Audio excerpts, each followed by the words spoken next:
Let's welcome Ben Chestnut, CEO and founder of Mailchimp. So this is very exciting. Ben, thank you so much for coming and joining thousands of us in cyberspace here. About time you invited me. Yeah, I've been asking Ben over Twitter for years to come, and I think as kids got older, they had sports and spring break, and it's hard to lure someone from Atlanta sometimes. Although you never know. Every once in a while, someone has to have a meeting in the Bay Area or Paris, and they'll come. But I'm super excited. Stars finally aligned, and I can be here with you and your audience. And I want a copy of that video. I'm going to play that every morning just to get me going. You should. You may miss The Office though when you see it. Do you miss The Office, by the way? I do dearly. Miss it? Yeah. What's your gut on all the office stuff? Where will we be? Has Mailchimp made any formal decisions, and where will you be at the end of next year in an office? Have you figured that out? I really like what Patrick Collison said recently on Twitter. I think that, when things do get back to normal, and they will, 6 months after that, you'll look back and things will look like nothing ever happened. That's faith, blind faith that it'll get back to normal. I have family that was stationed in China for work, and they said it got back to normal. It's definitely back to normal. Even in Europe, even like all the entrepreneurs I know in France, it's like 90%, right? Yeah. But all right, so no thinking of getting back to normal is sort of how you're thinking as a leader, right? For all of this, it makes sense to me.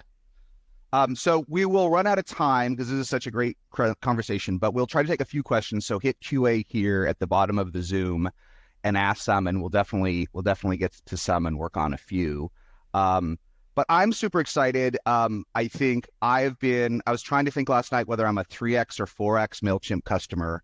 But it's fun there's apps we use every day, right? But there's not that many times you've been a 3 or 4X customer, and it's fun to see it. And then Mailchimp to me is so interesting for founders here because it took me by surprise how big it was. Maybe it's because you didn't raise 11 rounds of venture capital, which we'll touch into and bang your chest on TechCrunch every week with another huge round. Or maybe it's because I wasn't a marketer by training, right? And I just grabbed an app here or there. But Mailchimp several times, I think, took all of us surprised and is kind of a hero company because of that. So I want to go back in time a little bit to the very, very beginning. But to me, the most fun, I want to jump around in time if it's okay and talk about breakout, right? Mm-hmm. So Mailchimp is, I don't know whether you've announced your numbers. You don't have to comment, but around $1 billion ARR on either side. It's a lot of ARRs, whatever it is. It's very large, but it's a category nominally with a lot of vendors, right? A lot of vendors, tiny, minute. They probably pop up every hour. There's someone with some specialized, at least on email. We'll talk about getting bigger and into marketing automation. So what was like the 10X feature, whenever it was, $1 million in revenue, 2 million, what let Mailchimp break out for real from the competition? It had to be freemium. It was 10 years in, 2010, 2009-ish, when we launched our premium plan. Everything took off. It was this rocket ride right after that. I mean, we went from, I don't know, tens of thousands of users to 1 million in the first year, and then it doubled and doubled and doubled after that. It's been a crazy rocket ride from there. So that's interesting. So before you went freemium, which was like 2009-ish, is that right? Yeah. Let's talk about that because free plan. We didn't even have a free trial before that. You had to pay. And you were nominally founded in 2001, right? So, but we'll talk about that. So Mailchimp wasn't an overnight success story by any stretch of the definition. But you launched, and the first 2 years before you went freemium, do you remember? It took you 2 years, because 2 years is a long time as a founder too, right? How big were you? But you still managed to get to a couple million in revenue. But you were not a differentiated tool at that point? It didn't feel like it. I was eating off the McDonald's value meal. I was still eating ramen. That's all I remember of those days. Oh, is that true? Even 2 years in? Yeah, I think my revenue was in the hundreds of thousands. Oh, wow. Okay, so freemium, which we have. And so that is interesting because, and then why did it work? Were people, because, freemium alone isn't always a marketing strategy, is it? You have to have traffic. You have to have a denominator. You have to have people searching for you and finding you. So did you even know? And to me, Mailchimp's interesting because I would think of it as lightly viral, right? If you're on the free plan, you see the Mailchimp at the bottom. If you take a look at the two field or whatever, you can see that it came or there's URLs, but it's not Zoom viral, right? It's not that real time. So why did it work? Why did freemium work besides that it worked? Did you even know? Well, I think it was just a perfect timing. I think there was a crisis going on. It was 2009. We were still reeling from the recession, and people needed it badly. Small businesses badly needed help. And there we were with the solution, a little bit like Zoom, a much smaller scale on Zoom, but we were there with the right tool at the right time. And what was, when you launched it, not to go too much into deals, but it's interesting because it worked, right? And it worked fast. It worked in 30 days or 60 days. The conversions happened, right? Your paid business went up dramatically, quickly, right? It was immediate. We had server outages. People were running around like chickens with their heads cut off. I mean, it was crazy. I was. And what did you do? Didn't date me, but I was getting flashbacks from like the AOL dial-up issues where no one could dial in. You know, everyone was complaining about that. I was like, oh my God, I'm AOL. Nothing would stay alive, it seemed like. Oh man. Yeah. And what was the first, if you remember, what was the first, I hate this word, but what was the first choke, or what was your first point where you had to convert to paid that actually worked? Like, did you test anything, or what was that insight? When did you know when to throttle the free folks back when you first launched? It's a little bit weird with small businesses, because sometimes with small businesses, they need like 5 years to figure it out. You know how it is. It's a grind. And so we never really found the one choke. What we found was that they just need lots of time to find their way. And everything we tried just really didn't seem to work. Sometimes they just needed to get to, 30% of small businesses die in 2 years, 50% die in 5 years. So it's like our sales pipeline, it needs to be 5 to 10 years. That's the pipeline for small business, it felt like at the time. And so all we really did was give them more time. That was really the only kind of choke point that we had to make people, they would shut down their business, but they would keep their free Mailchimp account alive. They'd get a job. They'd learn how business actually runs. They'd take that learning, quit, start their business up again, and then with their list. Yeah.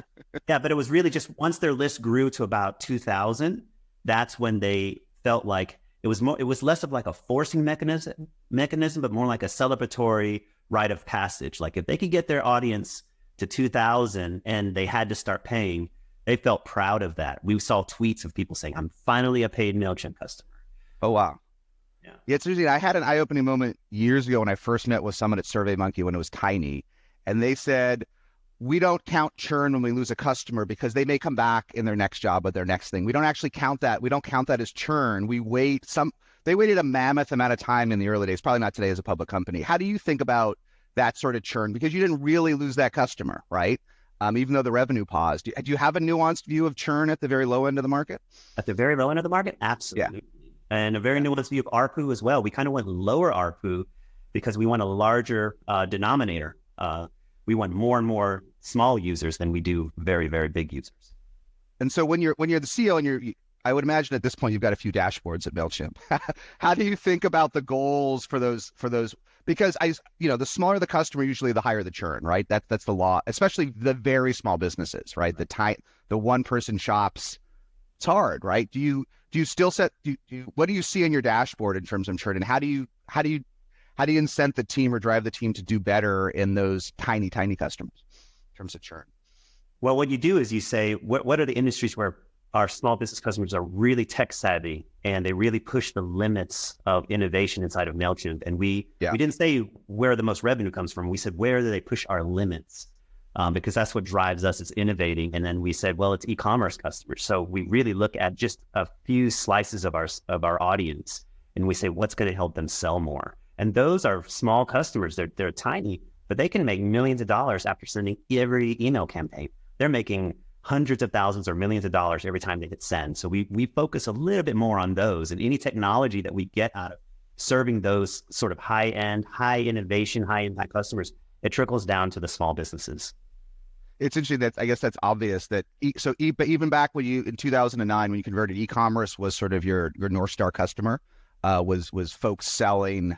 And then Mailchimp is almost like your ERP, isn't it? It's certainly your marketing automation platform, but it's almost more, right? Your list can be everything as a tiny vendor, right? I can walk through a restaurant and I can see someone, or at a coffee shop, they're using Mailchimp. They're using it like a CRM. We see them with their database, the Mailchimp audience screen up live. It's less of the sending and it's more of the analyzing the data of their customer base, for sure. And like, just one last question on this, and then let's hit the next one. But So the step function was going to freemium, 2 years, charging everybody the second they give me your credit card, no chance for a small business to get to know you, to see if they want to fall in love, right? Freemium worked, but what was the surprise and delight feature? People back then loved Mailchimp, right? And it wasn't just the chimp and the cute ads. And I can't remember because I didn't know nothing about email. I just found Mailchimp on a Google search, which is probably our next slide I want to talk about. But what was your surprise and delight? Why did they love you? Did you have a hero feature? What was that special product moment or feature? I was a real stressed out entrepreneur in those early days. And I was just constantly micromanaging everybody in the office. Like, you got to get this done. We got these goals. I have a Gantt chart of everything. And I noticed nobody wanted to stay late. They just weren't inspired. But one day people were staying late. And I was like, what are you doing? And they would hide their screens every time I looked. And then later I found out what they were doing was they were planting Easter eggs. And that's what got engineers and techies inspired to actually work late. And I said, you know what? As long as we hit our goals, do all the Easter eggs you want. And so people start to infuse personality into the app. They started to build an app that they wanted to use. And it turned out small business customers running a small business is dismal, I've learned over the years. And they really need like a ray of sunshine, some sense of hope, some kind of humor in the app. And so I think that was the thing that kind of was the key unlock for Mailchimp in the early days, just personality. Yeah, make it accessible, right? Make it fun and fun. Yeah, we've had I've seen news headlines where we take down a billboard of Freddie and people complain. They say that was my only joy in life. We reduced the amount of Freddie in the app because people were saying it's taking up too much space on mobile and everything. And we get a deluge of complaints. You know, I had one small business customer saying he was my only joy. That is a sign of something special. Yeah, and then this is just one of your billboards. This isn't the one, but Mailchimp's always been bootstrapped, which we can dig into, but that especially means every dollar is scrutinized. In the beginning, out of force of necessity, right? For years. And then it becomes part of your mentality. And then I remember one day I was driving up 101 in the Bay Area and I saw, I think that the one on the right, I'm colorblind, the yellow one, right? The classic one. And I'm like, Mailchimp must be like, how can they afford these? Like, I didn't even know what billboards cost back then, right? I know today they are cheap, but like back in the day as a founder, I'm like, oh my God, how, but still you were buying billboards. And now I get it. It's tech. You wanted to expand into tech, right? But what did you learn about brand? Because all you had was that chimp on the 101 in the Bay Area, and people, this display ad and brand advertising, it's not intuitive to founders, right? It is non-intuitive. Why did you do that relatively early, and what were your learnings about how to build on your brand? Well, I was always really cheap, always experimenting with different kinds of media. I was doing podcasts when they first came out, really just for affordable. On an iPod. On an iPod, yeah. Hence the name, yeah. And so in billboards, it was just one of the things we always tinkered with. We have a culture of tinkering and experimentation at Mailchimp. And the thing about billboards and branding is, one thing is I always wanted something tangible with our brand. Everyone interacts digitally, but you need something to feel. So I always have like Mailchimp toys, something that I want on your desk that you can feel or see. That makes your brand real when you can see it out in the real world, like you saw it in your car on the 911. And then with the billboards, I had a competitor. We would listen to their analyst calls every quarter. And they said that they opened up a San Francisco office, and that was going to really stick it to us because they could have a physical office right there in the heart of Silicon Valley, and they would have everybody come to their office. And I told my team, you know what, why don't you set up a billboard across the street from their office? So that was sort of that might have been the one I saw, right? Thankfully, my team saw that was kind of a jerk move. And so they said, we like the idea of billboards. We won't do that. We're going to put them up. And somebody put one up across from this building I never heard of called Moscone. And I'd never heard of it at the time. And they did it right before Apple's WWDC. And then right after that was Google I/O. And it just went viral. People took pictures of that mysterious monkey, posted it to this new thing called Instagram. And it just kind of went viral from there. So, wow. I mean, I guess the lesson is care about your brand. Try to get it physical, not just digital only when you can afford it. Always be tinkering. And, if you're always tinkering, then when they really become available, like CBS and all the people that do outdoor, Once they saw us buy a couple, then they just went nuts. Said, we've got all these other properties. How about the highway? How about this? How about, and then it just kind of grew from there. And and then related to this, like brand is really, it's a funny thing. It creeps up on us as founders, doesn't it? Because we kind of make fun of it in the early days. We think, at least we used to, we think that's a Pepsi thing, a John Scully thing. Sure. Brand is, the last thing you want to do in the early days is hire a marketer that just wants to work on your brand. And then you realize they were right. Like Mailchimp has this brand, and when does that work? How do you know when to invest in brand versus leads versus the other thing? And how do you protect your brand today? Like, because it's always at risk, right? We'll talk a little bit maybe more about Doom that we talked about the other day, right? But what have you learned about brand, and when does it matter? It matters always. It's what I was a designer at heart, so brand meant a lot to me from the early get-go. I mean, I started wanting to build a global brand, so I might be the wrong person to ask about that. Well, maybe you're I right wanted a brand from day one. Yeah, maybe. But the thing is, like, it makes people loyal. It makes people love. I mean, I've always said I don't shoot for loyalty. I shoot for love. I don't want people to just blindly use my product. I want them to use it out of its merit. But you do want people to kind of just love that brand, and it's actually the most economical marketing you do, because it goes viral. That people tell their friends about it, and that's the cheapest marketing that you could pay for. Yeah, for sure. So this slide you guys put together, who am I seeing here? What's going on in this slide? So that's me and my co-founder. So that's my mother. She ran a hair salon in the kitchen. I couldn't get an action shot of her actually doing her work. That's just Thanksgiving. That's just Thanksgiving. And over on the right, that's my co-founder, Dan. He's the tall one. And that's his father's bakery. So we both had entrepreneurial families, and we both grew up in the kitchen watching their businesses grow and then ultimately fail. And that's what drives us today. We really want to empower small businesses. That's the DNA of Mailchimp, so that they don't fail like our parents did. Yeah, I hear, and they failed while you saw them fail. You see them, and you can see that it's not just a business that fails. It's a person, it's a family, and the effects linger for generations. Yeah, when we were chatting before this, I heard some of that linger in your thinking, right? There's this conservatism is the wrong word, but there's this fear of doom that we chatted about. Maybe it tacks back to your childhood.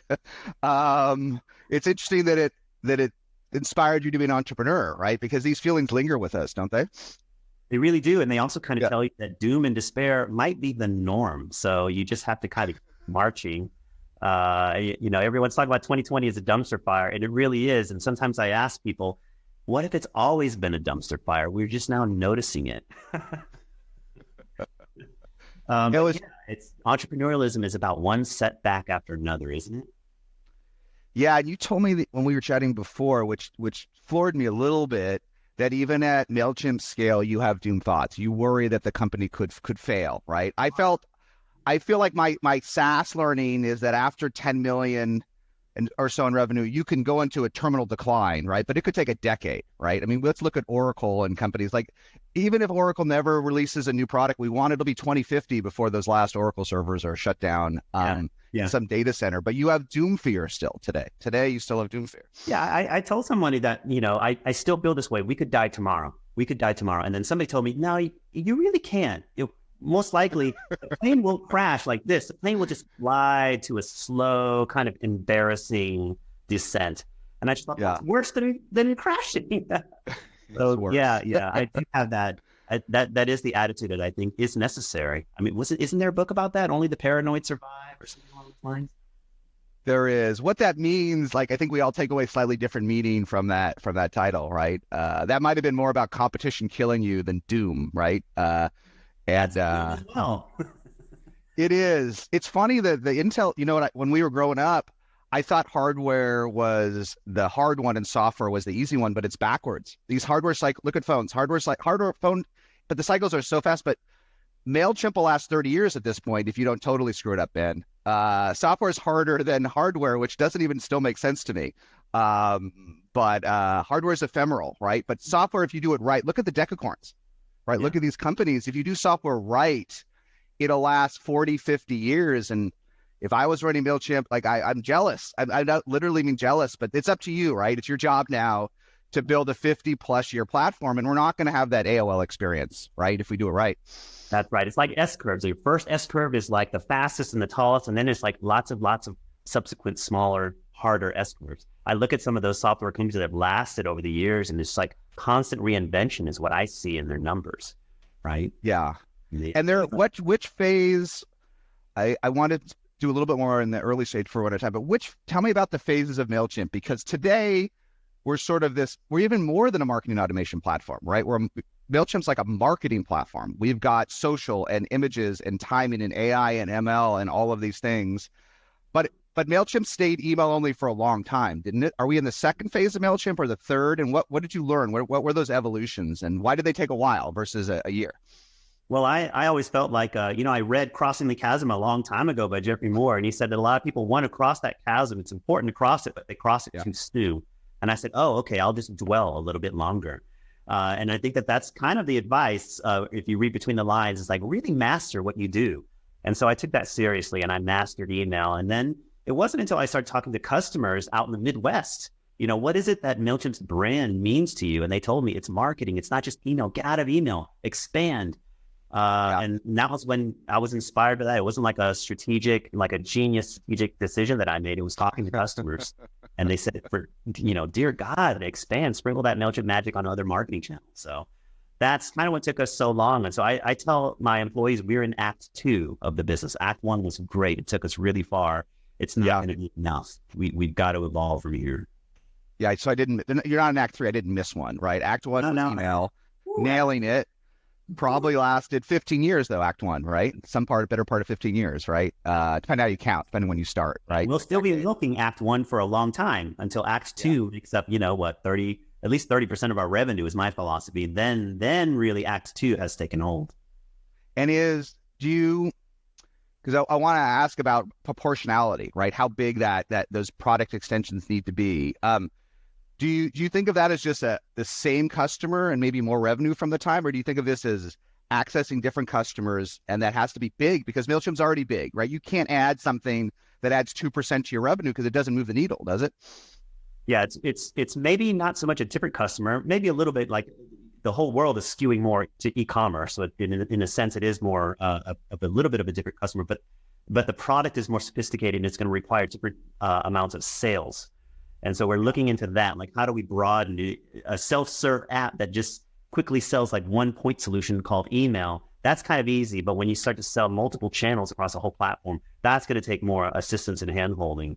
So yeah, it's going to take an evolution. It will, right? I've never talked to a sales rep, but did Mailchimp have any salespeople today? Did it have any salespeople 2 years ago? Not 2 years ago, no. Now small little teams that dabble a little bit, but we just hired a chief customer officer starting in a couple of weeks. So yeah, change is afoot. Change. There may be a few hundred sales reps at Mailchimp next year. That'll be an interesting journey right there, won't it? Everything changes. Yeah.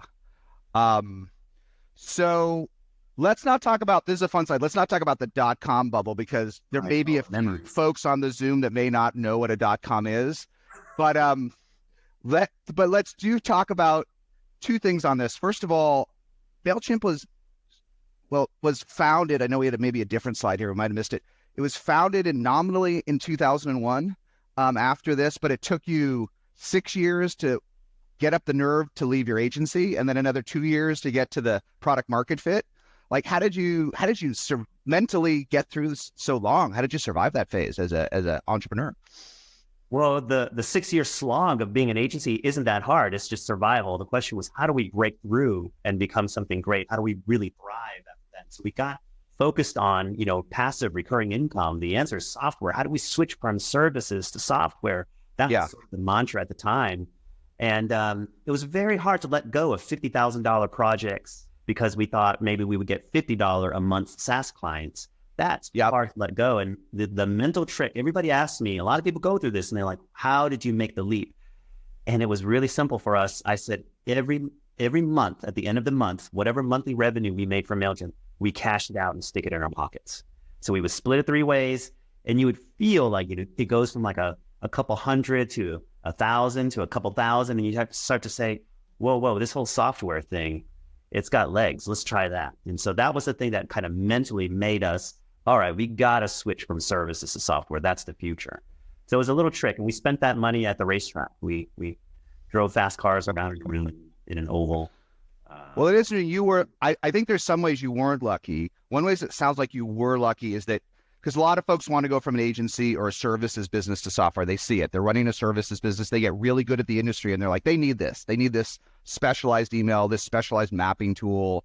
But you were able to do both at least long enough to get beyond race money. You were able to do both somehow and get a couple $1,000s a month. So you could build a spreadsheet and say, hey, in 12 months, this will eclipse the profits of our agency. Because not everyone has that. Other folks get scared, right? It's hard. The agency's doing 5-6 million, but there's a lot of people working there, and giving that up can be a chicken and the egg feeling for some folks, right?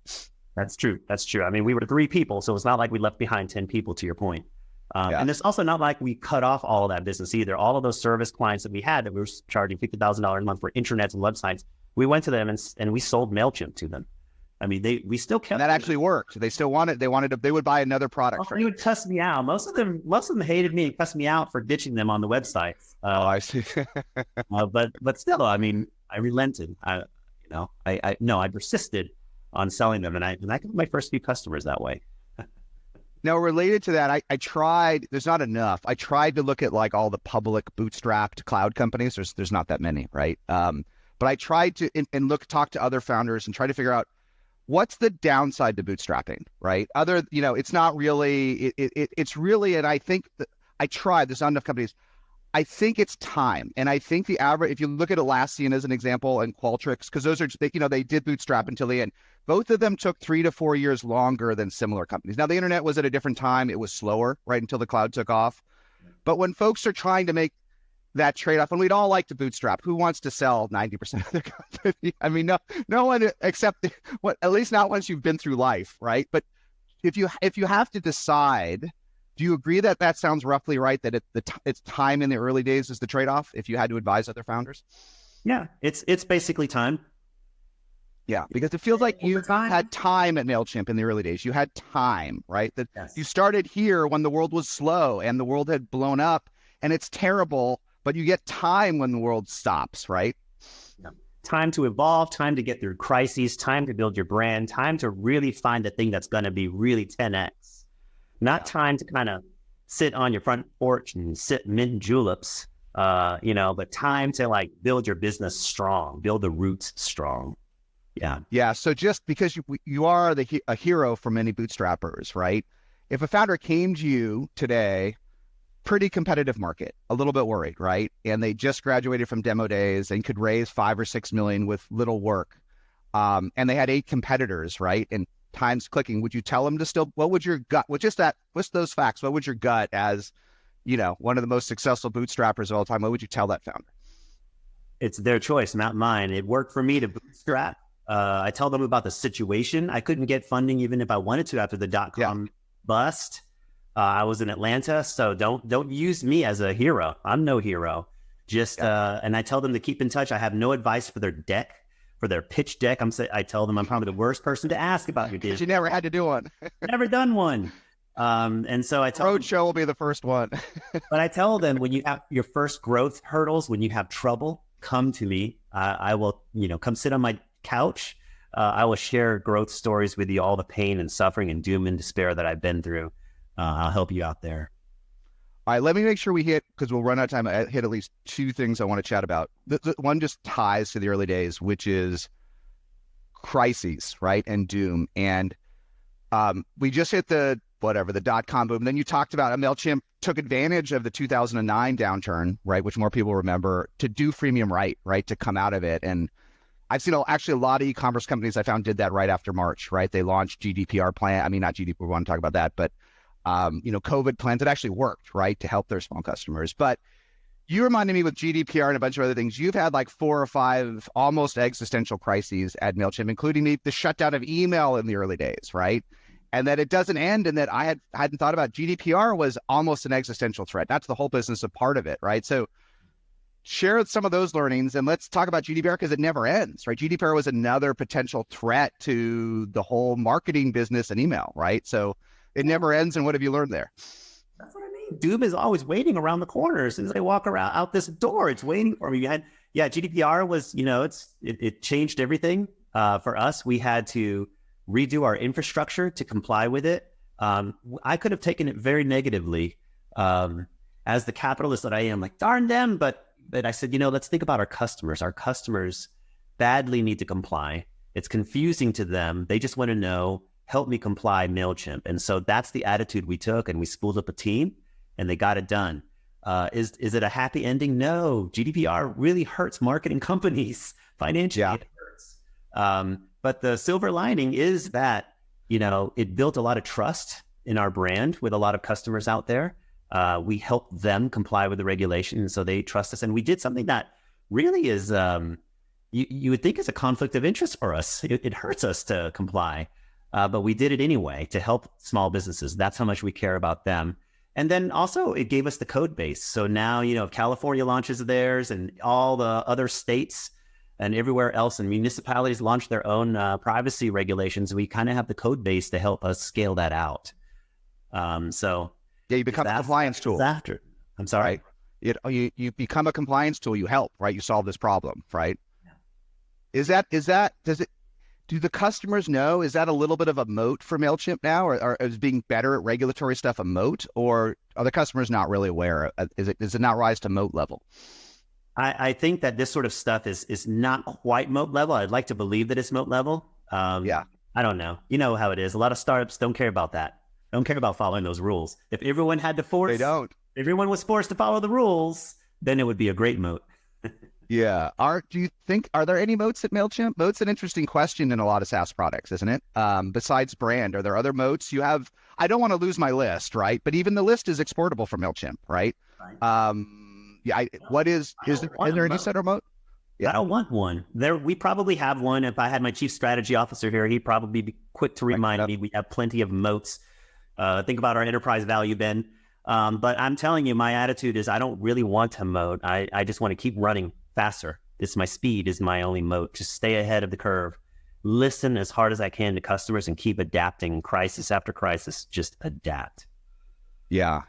Well, let's hit related to that. Let's hit at least one last topic before we run out of time. Because when we chatted before, I found it really interesting, which is what you've done with AI and ML. Because these buzzwords outside of certain areas, right? Facial recognition and other things that are interesting, right?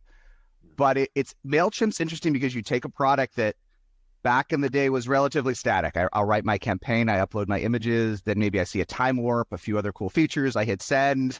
And you've bought some teams and added some technologies so that it works. And what does AI and ML mean for founders, right? When is it not a buzzword? But the idea that my email and my marketing in general could be automatically generated and A/B tested and improved, like the ROI, especially in e-commerce, can be insane, right? If that can increase my click-through rates 5%, whatever it is, it's crazy. So what's real here, and what have you learned about AI and ML? Well, thank you. Maybe that's my moat. Maybe. One of my moats, maybe. Yeah, by the way, it came from freemium. It came from wanting to help small businesses. And then what that has led to is millions of small businesses importing their lists. And that has led to 4 billion email addresses and trillions of interactions that those email addresses have. So we know a little bit about what makes better marketing and what gets sales. So AI and ML to me is like, first of all, just parsing the data and recommending the next action. So yeah, we made an acquisition a couple of years ago in Sawa. We pulled them into Mailchimp, and yeah, it's called our Creative Assistant, and it uses machine learning. And what it does is it looks at all of our users and it recommends how to design your email campaign. But then it takes it a step further and says, gosh, you've got like a bajillion different size formats you've got to worry about now. Let us go ahead and make a carousel ad in Facebook for you. Let us go ahead and make a Twitter card. Let us go ahead and resize all of that for you. And it makes it look really beautiful at the same time. So it's just, to me, AI and ML is really just about parsing crap tons of data from freemium and doing something useful for our small business customers. And what we've all been, trying to do things for a decade. What's the step function? Is there something really different today beyond the buzzwords? What can you do today with AML that you couldn't do in 2015 or 2016? What's truly different? It speeds things up. It allows small businesses to be everywhere at once. They have to be on 24/7. How do you do that when you're busy running your business? You can't be there sending marketing campaigns and resizing them all day. But this technology helps them resize and automatically push those campaigns out, even while they're sleeping. Got it. All right, maybe one last question, because we will run out of time, and then I will, in case there's something you want to hit, let me make sure I leave one last thought. But these are like really weird times in the cloud, right? I mean, we have 40% unemployment. We're working from home. And yet some folks are benefiting, right? Clearly from this, from living in the cloud, like a science fiction novel. And then there's other folks that are decimated, right? Travel and events. But you've lived this. For folks in the middle, I call them the COVID impacted, right? Their business is hurting, because especially if they sell to SMBs, but they're not dying. What's your advice to them, right? They don't have all the answers. They didn't get a big boost like a Shopify or a Zoom. What's your advice, having done this 5 times? What would you tell the COVID impacted when it's tough but not over? Any best advice from these Doom experiences? Yeah, don't pause. Don't pause. Pivot. Don't relent. Keep persisting and keep trying new things. Don't stop. So I've heard you say that. Don't pause, pivot. It sounds really good, right? But what is it really? What is it really? Because if you dissect it, some folks would say don't pivot, stay the course, right? Like your office, the economy will be back. So what do you don't really mean drop your product. You mean something different. We have a local restaurant that serves amazing hamburgers. I used to go there all the time. They can't serve that right now. So what do? They deliver, but you can't deliver hamburgers. That's not very scalable. They deliver family meals. They took that ground beef, they turned it into meatloaf and mashed potatoes, no French fries. I got mashed, and I can serve my entire family every night. So it's an example of pivoting. They didn't relent. They just kept experimenting and trying new things. They're still a restaurant, So that's all I mean. And for us, during all of the different crises, it was all about get in front of customers and talk to as many as you can and find out how to be the most useful to them. Even at Mailchimp, we pivoted a little bit ourselves. We were working on a big, gigantic product in e-commerce, and we said, no, narrow it down. Get all of these people who are, unemployed right now and trying to sell their hot sauce, grandma's hot sauce recipe, or their Pilates class, and help them give them a domain name, help them build a landing page, and put a damn buy button on there and help them make some money. To where, we're pivoting ourselves a little bit there and focusing on some of those landing pages with buy buttons we'll be launching real soon. So that's what I do. I'm like, don't pause, pivot. And so we should almost break there, but just one tactical question that I will ask you, if there's one last thing you want to share, and then we'll break. But so you've compressed, your pivot was going even deeper in e-commerce since March 15th, right? Bringing out buying, doing this whole suite to help even more, even though you've been e-commerce since day one, which I hadn't thought about till this, right? How do you, when you add something new, how do you communicate to that customers? Even if maybe it's something they weren't expecting. I wasn't expecting Mailchimp to be an automation suite, marketing automation suite. I might not have been expecting Mailchimp to do even more in e-commerce, right? With Stripe integration. I know I think it's more complicated than you think. How do you share this with your customers without overwhelming them? And if maybe they weren't expecting that from you, right? They weren't expecting you to go in these areas. Email helps. That would answer the other way. It does help. Constant communication in emails helps, but also we're relying a lot on our partners. A lot of our small businesses, I love to believe that small business entrepreneurs log into Mailchimp and do all of their marketing. A lot of them rely on partners. Agencies and partners. And creative agencies, and we have to really communicate to them everything that we're doing. Yeah, for folks that don't work in the space in e-commerce, you miss how important agencies are, right? They're the ones doing the deployment for so many things in marketing and e-commerce. I don't know how to do this, right? In many ways, they're the customer, right? At least they're the initial customer. You have 2 customers, don't you? Yeah, you take your clients out for dinner, and then when they drink a beer, you say, why did you choose Mailchimp? And they'll name all the features and why they love you, and then let them drink a little bit more, and they say, why though? Why? And then they'll finally, after the 6th time you ask, they'll say, I don't know, my agency signed up for Mailchimp. And then you read to the heart of it. It's like, okay, I got to go talk to the agency now. Yeah. Yeah. And do you have like in the earliest stage, do you market to the agencies differently? Do you have a team just working on agency enablement and all that sort of stuff? Or is that too nuanced? One of the things, you can rely on a cool brand for many, many years, and then the agency want to be cool too. So they're going to recommend the brand. And over time, you have to get, systematic about it and intentional and build a program around. And that's something that we've been doing the last couple of years. Yeah. Well, it's cool. Well, Ben, this was incredible. Is there anything I missed that you wanted to hit or chat about at the very end? No, I hope all the entrepreneurs out there, see us and recognize we are transitioning from Act 1 to Act 2. So watch us. I'm excited. Let's continue the discussion about Act 2. I think this is one of the great case studies, right?